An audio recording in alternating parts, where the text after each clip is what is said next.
শাকিব খানের সঙ্গে জুটি বেঁধে তাণ্ডব দিয়ে বড় পর্দায় অভিষেক হয়েছিল সাবিলা নূরের।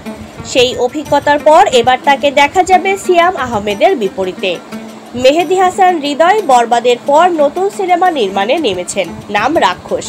এতে আগেই নিশ্চিত করা হয়েছিল সিয়ামকে, তার নায়িকা হিসেবে আসছেন সাবিলা নূর। পরিচালক হৃদয় জানিয়েছেন, আগামী 2রা অক্টোবরের মধ্যে নায়িকা ঠিক করা হবে। দীর্ঘদিন ধরে অফস্ক্রিনে বন্ধুত্ব রয়েছে সিয়াম ও সাবিলার।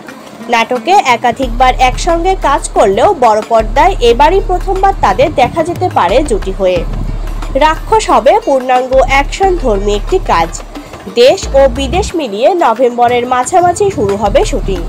প্রযোজনা করছে রিয়েল এনার্জি প্রোডাকশন। আগামী ঈদ উল ফিতরে মুক্তির লক্ষ্য নিয়ে এগোচ্ছে এই প্রকল্পটি।